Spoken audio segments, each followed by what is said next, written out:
Banks are so So, I oh mean, my people God. go, I'm going to short Oh my Tesla. I go, why don't you short the bank? How many times do you have to get your face ripped off to realize you're just an idiot? Go short a bank. If we learned anything from 2008, it's that big banks can be too big to fail, or at least too big to go quietly.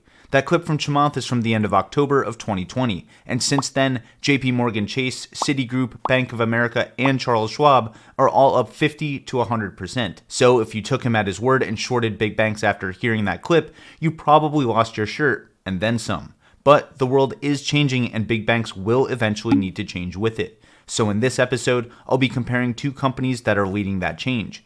Both Square and PayPal are trading at steep discounts today and could disrupt legacy banks over the long term. That's why ARK Invest holds both of these companies and has been aggressively buying the dip on one of them. But now with interest rates on the rise, are these fintech companies worth investing in? Or will the biggest banks just keep getting bigger? Your time is valuable, so let's get right into it. Big banks with physical branches do have real benefits. You can walk into a bank and talk to somebody for basically any type of normal finance-related need, like banking, borrowing, lending, investing, and financial advisory services. Many people want to talk to a real person who they feel will help them sort out their own personal finances, which is why brick-and-mortar banks are often the financial hubs of the communities they serve.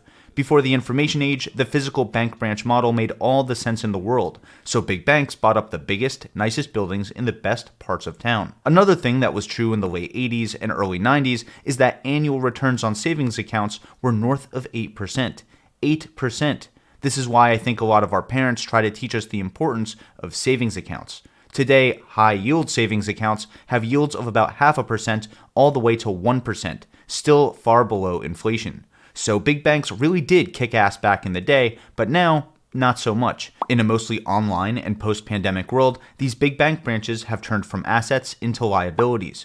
Rents and leases are high and foot traffic is low, so these buildings give banks a lot less bang for their buck. The average annual cost per active bank branch hit a record high of over $500,000 a year in 2018, and banks like JP Morgan, Bank of America, and Wells Fargo have many thousands of these bank branches around the world, and tens of thousands more ATMs on top of that. This is serious physical infrastructure that costs money to lease, maintain, power, and so on. Foot traffic at bank branches is down because the in-bank experience is filled with a lot of friction. Driving there, waiting in line, dealing with other people, filling out forms, having to put on pants? Probably not in that order. On top of that, the financial experience at big banks also comes with a lot of friction. Late fees, ATM fees, high interest rates on loans, account minimums to open, and fees if you want to close.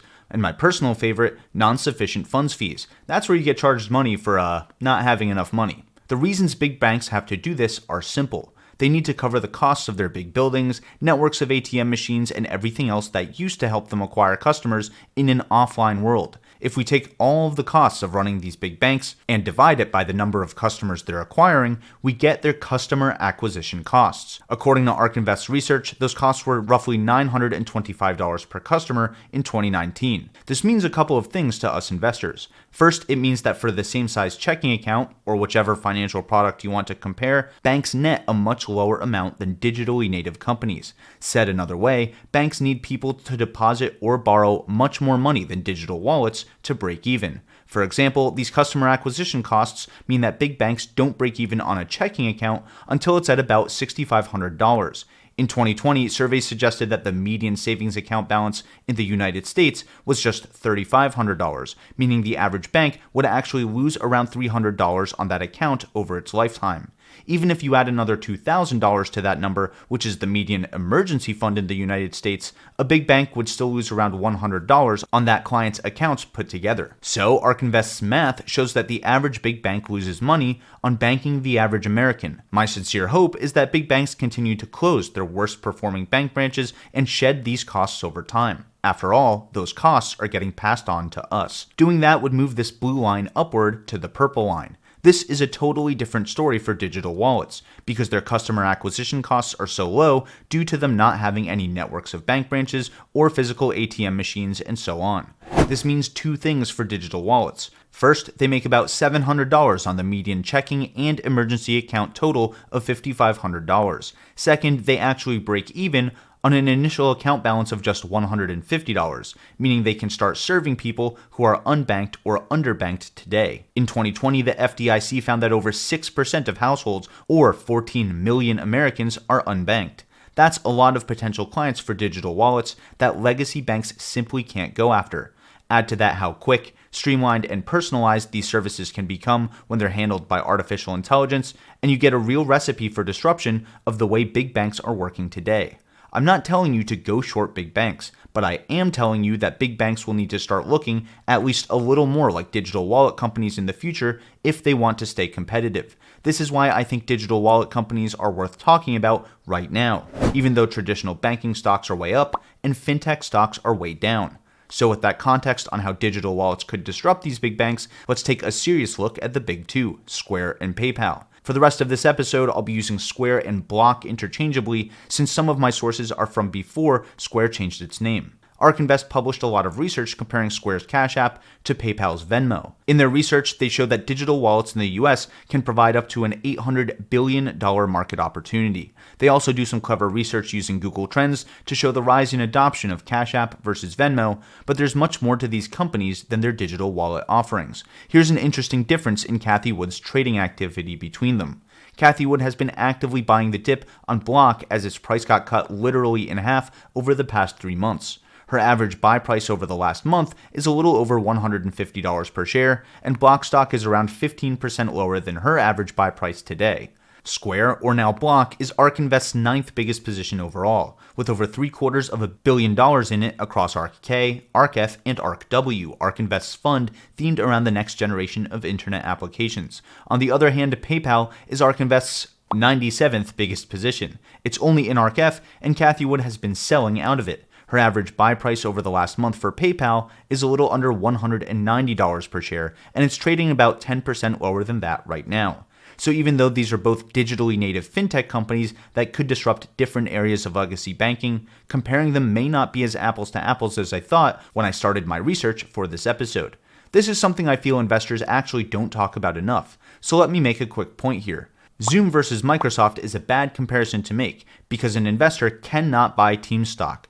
When you buy Microsoft stock, only a very tiny fraction of that stock is represented by Microsoft Teams. Think about all of the other things you're investing in when you buy Microsoft stock. Windows, Xbox, Microsoft Office, and Azure. The list goes on and on. Microsoft is a great stock, but if you're looking for a pure play, internet-based communications company, Microsoft stock isn't it. So, while it's fair to compare Zoom to Teams, you can't compare Zoom stock to Microsoft stock. Those businesses do incredibly different things.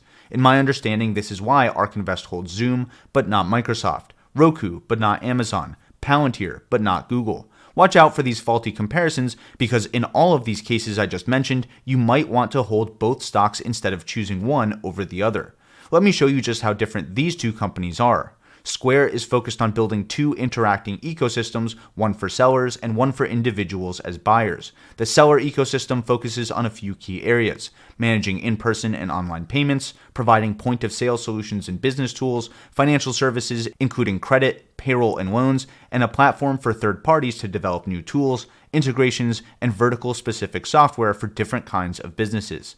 From a technology point of view, there are two things about Square that really stand out to me. First, they're vertically integrated, meaning their hardware, software, services, and data are all built and maintained by them instead of outsourced to outside vendors. That's important because they have tight control over product development and the user experience at every level. The second thing is that they do automated risk assessments using machine learning and maintain high acceptance rates. This is actually really tricky because a small error in these algorithms can result in providing a lot of non-performing loans or lines of credit. I made a few videos about Stone stock, ticker symbol STNE, where we saw just how massive of an impact getting these risk assessments wrong can have on the bottom line of a company. Square being able to automatically approve a high amount of these loans with fair rates while keeping their risks in check is a pretty big deal and requires mountains and mountains of data. Another smart thing that Square did was acquire Afterpay, one of the biggest names in the buy now, pay later space. They announced the $29 billion deal last August, and it's expected to close soon in the first quarter of 2022. So Square is focused on building deep, feature-rich solutions for individuals and micro merchants, small and medium-sized businesses, and then move upstream to the mid-market. That's who this ecosystem is for, smaller sellers. Let me just mention one thing about Cash App, which is Square's digital wallet and their ecosystem for individual buyers. Remember the $925 customer acquisition costs for big banks that I mentioned earlier? Cash App's customer acquisition costs for Q3 of 2021 was just $5. So while it takes an average big bank well over 5 years to break even on a typical account, Cash App gets a positive return on their customer acquisition costs within the first year, often much sooner than that. That's a pretty big difference, right? Okay, where Square is more of a business solutions ecosystem, PayPal is more of a payments processor and independent payment gateway. Customers can connect through and pay using PayPal just about anywhere, including internationally, since PayPal can handle currency exchanges. Just like Square did with Afterpay, PayPal acquired Paydi, a two-sided payments platform and provider of buy now, pay later solutions in Japan for $2.7 billion. Or about 10 times less than Square's acquisition of Afterpay. PayPal has lots of integration with other apps, making them a great backup payment method that almost every kind of business can accept.